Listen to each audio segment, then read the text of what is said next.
Halo Sobat Sip. Banyak orang merasa sudah berbisnis, padahal sebenarnya yang dilakukan hanyalah jualan produk atau jasa.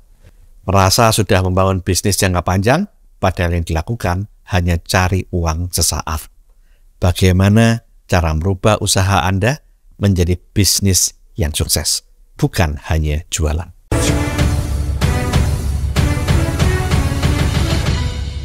Di suatu daerah ada sebuah toko kelontong yang sudah turun-temurun menjual aneka barang kebutuhan. Cukup ramai, tapi tidak berkembang. Di daerah yang lain, ada toko kelontong yang baru buka, tapi dalam waktu singkat bertumbuh menjadi toko besar dan bahkan kemudian mempunyai banyak cabang. Contoh yang lain, ada sebuah warung soto rasanya enak, cukup ramai, tetapi dari dulu hingga sekarang tetap jadi warung kaki lima. Ada warung soto yang lain, rasanya juga enak, saat ini sudah menetap di ruko dan bahkan mempunyai banyak cabang. Masih banyak cerita-cerita yang lain yang tidak kalah fenomenal seperti Kentucky Fried Chicken, McDonald, dan lain-lain. Apa yang membedakan di antara mereka? Ada yang mengalami stagnasi, bahkan ada yang tutup, sedangkan di industri yang sama, ada yang bertumbuh dan bahkan sukses mendunia. Di podcast saya bersama dengan Pak Hermanto Tanoko, Pak Hermanto Tanoko bercerita bahwa ayah Pak Hermanto itu mengawali bisnis dari membuka toko cat dengan menyewa toko hanya dengan ukuran 1,5 kali 13 meter. Kemudian catnya dari modal konsinyasi atau dipinjemi orang. Tapi ayah Pak Hermanto tidak hanya mau hanya berjualan cat. Ayah Pak Hermanto memikirkan berbagai macam inovasi. Salah satunya yaitu melakukan mencampur cat. Jadi nggak cuma jual cat aja, tapi cat itu dicampur-campur agar sesuai dengan kebutuhan daripada kliennya. Kemudian ayah Pak Hermanto juga tidak foya-foya. Dia membesarkan tokonya dan kemudian terus membangun bisnisnya. Di samping itu, ayah Pak Hermanto juga bukan hanya memikir bagaimana cara menjual cat, tapi ayah Pak Hermanto juga memikirkan bagaimana membangun saluran distribusi cat. Bahkan kemudian ayah Pak Hermanto berpikir bagaimana membuat pabrik cat. Dari sini kita melihat bahwa mindset ayah Pak Hermanto bukan hanya menjual produk, tetapi ayah Pak Hermanto mengembangkan inovasi, membangun saluran distribusi, bahkan membangun pabrik. Sehingga saat ini Pak Hermanto bukan punya toko cat, tapi Pak Hermanto punya pabrik cat. Bahkan bukan hanya itu, Pak Hermanto punya bisnis dari hulu sampai hilir tentang bisnis cat. Ayah saya dulu mulai berbisnis juga mulai dari nol, bahkan minus karena hutang ya. Karena bisnisnya dari hutang, dari konsinyasi teman-temannya, itu sampai sempat 2 kali nolnya itu. Jadi nol di awal, waktu berusaha di awal-awalnya, setelah itu kena PP 10 di tahun 60, nol lagi kan, kembali habis lagi. Jadi nolnya malah 2 kali. Yeah. Jadi miskin 2 kali nol, tapi akhirnya tetap bisa bangkit, ya, tetap berusaha bagaimana agar pendapatan itu ditabung, hidupnya sangat hemat, dan dari uang tabungan itulah yang nantinya terus dibuat untuk membuka usaha toko. Nah, dari toko juga akhirnya bisa bertumbuh, berkembang, sampai akhirnya ke pabrik. Jadi melalui sebuah proses. Jadi bukan langsung bisa kaya mendadak, itu juga nggak bisa. Papa saya ini benar-benar bisnis yang sangat hard worker ya, keras sekali. Mama saya itu juga. Jadi mama papa saya ini sepasang pekerja keras. Mulai jam 5 pagi itu sudah mulai siap-siap untuk berdagangan. Mama saya di toko Polowijo, jual untuk kebutuhan sehari-hari. Papa saya buka toko cat kan. Jadi mulai pagi sudah bekerja sampai malam. Tapi tokonya papa itu juga awalnya juga ukurannya cuma 1,5 meter kali 13. Jadi seperti gang. Memulainya sewa itu, toko cat ya? Sesungguhnya papa punya background itu Polowijo, yaitu jual hasil bumi. membeli hasil-hasil dari petani, jagung, beras, nanti dijual ke kota. Karena papa dulunya kan memang petani. Iya. Jadi itu keahliannya dia menjadi pedagang produk-produk Polowijo. Tapi papa selalu mindsetnya itu win-win. Karena papa punya reputasi yang baik, akhirnya teman-temannya papa itu menawarkan ke papa, saya punya cat import nih, titip aja ke kamu jualin. Nah, ada satu lagi, saya juga import cat, udah kamu yang jualin. Jadi ada 2 teman papa yang titip catnya ke papa. Jadi akhirnya cat import itu warnanya kan cuma 12. Iya. Nah, papa terus secara otodidak, dia bukain, dia belajar nyampur cat. Belajar nyampur cat, mau setengah on, 1 on, dia belajar terus. Sampai akhirnya ahli dia. Nah, setelah ahli, waktu buka toko, orang minta warna apa, dia campurin. Jadi itu adalah inovasi yang papa jalankan, sehingga tokonya jadi rame kan. Iya. Nah, begitu tokonya rame, dia sudah bisa membayar cat yang konsinyasi tersebut, terus dia bisa beli dari cat-cat dari toko-toko di kota-kota lain, di mana-mana yang warnanya katanya nggak laku. Bagi papa saya kan semua warna baik. Dia bisa nyampurkan semua kan. Jadi warna keinginan konsumen kan. Ya karena papa saya ini orangnya sangat agresif ya. Dia tokonya itu yang dari 1,5 kali 13 itu dalam waktu 2 tahun itu kanan kiri sudah bisa dibeli, belakang dibeli. Jadi tokonya terus bertumbuh berkembang. Jadi uangnya diinvestasikan kembali. Terus investasi, nggak pernah foya-foya bapak saya itu. Jadi digedein terus untuk modal terus untuk digedein terus. Digulung terus pak ya? Iya. Nah akhirnya buat plamir, buat sendiri. Jadi buat plamir, buat apa. Jadi papa merasa, waduh toko ini kan terbatas gitu ya geraknya ya. Kepingin punya pabrik gitu. Jadi setelah 16 tahun di toko cat itu, tahun 78 baru mulai ngerintis Avian. Iya. Itu pun tahun 78 itu kan rumahnya sudah 1.300 meter persegi ya, di daerah Ijen ini, Welirang, kan daerah perumahan. Iya. Punya mobil 2 sudah. Tapi papa kerja di pabrik naik bus, bawa makanan untuk pagi, karena berangkatnya kan jam 5, bawa makanan untuk siang, untuk sore, dibontot. Bawa rantangan. Karena saya tanya papa, lupa kenapa nggak naik mobil? Kita kalau naik mobil itu nanti bayarin sopir, bayarin bensin. Mahal, ini perusahaan masih belum untung. Karyawannya waktu itu masih 18, kan masih home industry.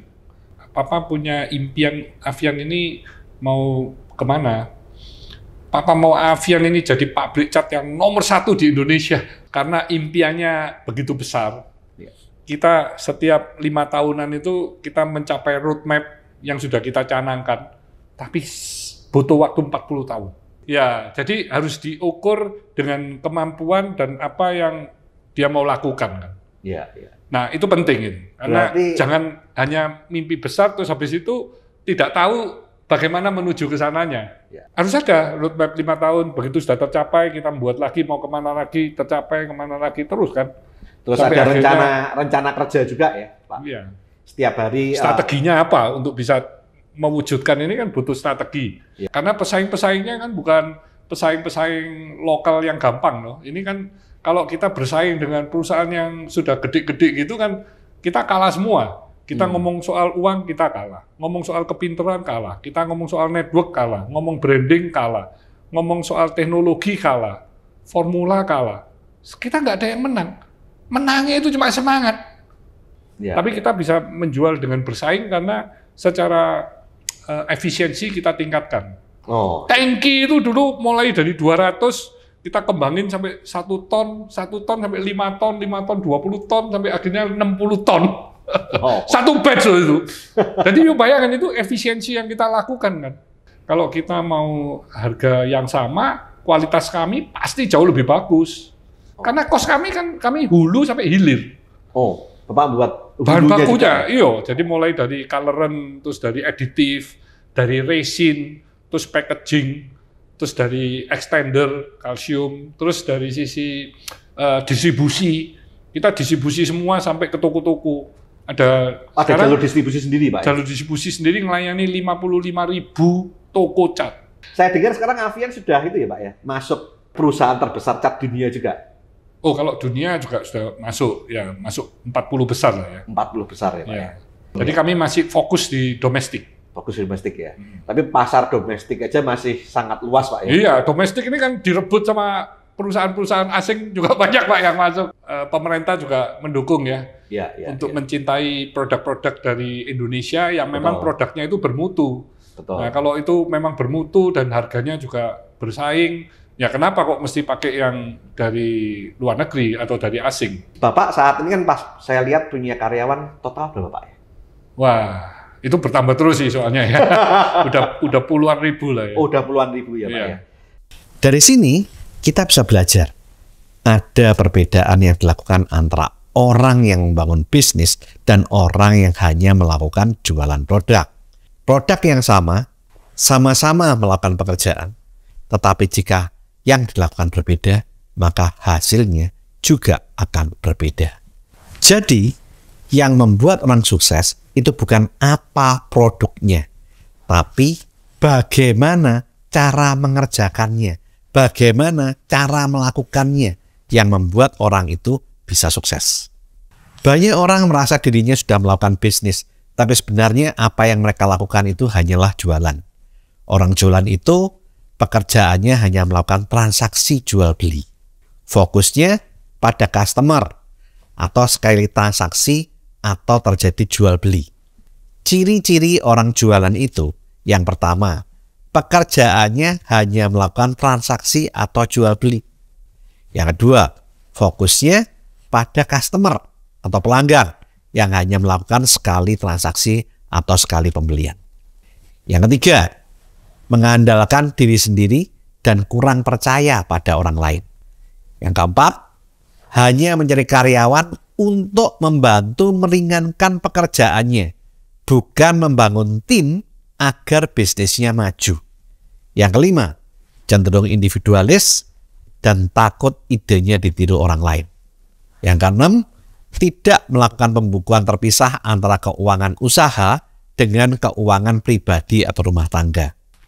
Yang ketujuh, saat bekerja banyak menggunakan asumsi, bukan data.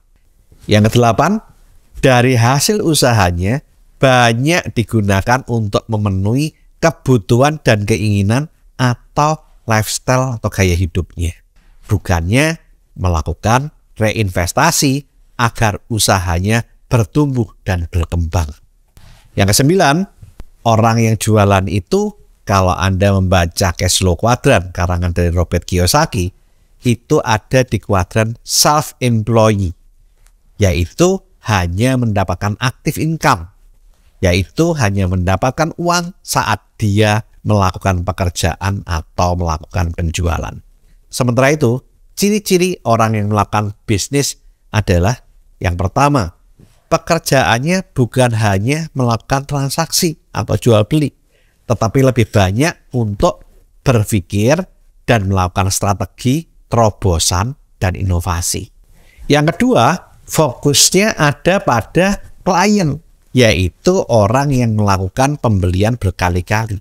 Maka dari itu, mereka rata-rata membangun saluran distribusi, mereka membangun network, atau mereka membangun mitra untuk melakukan bisnis bersama.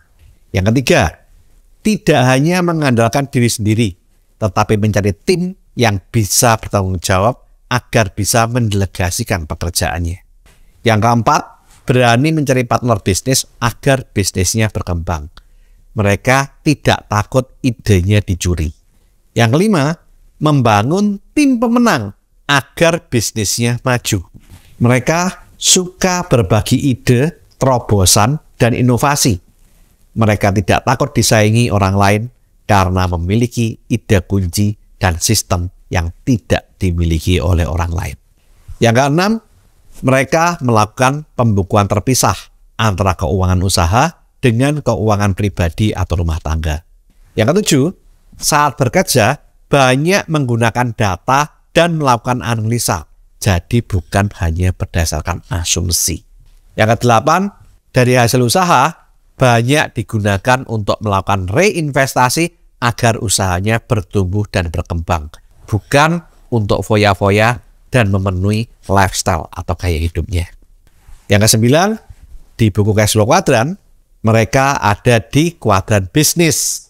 Mereka mendapat passive income atau mendapat uang baik saat dia bekerja ataupun tidak bekerja. Sekarang, lakukan evaluasi apa yang sudah Anda lakukan selama ini di bisnis Anda. Apakah yang Anda lakukan sudah membangun bisnis jangka panjang atau hanya berjualan untuk sekedar mendapatkan uang jangka pendek? Jika Anda merasa bahwa ada hal-hal yang belum Anda lakukan untuk membangun bisnis, sehingga usaha Anda belum bertumbuh dan berkembang, Anda bisa melakukan perbaikan agar usaha Anda bukan hanya sekedar menjual produk, tetapi menjadi bisnis yang sukses dalam jangka panjang. Lakukan terus saving, investing, protecting agar hidup Anda makin sip. Saya, Tony Hermawan Adikaryo, sampai jumpa di puncak kemakmuran.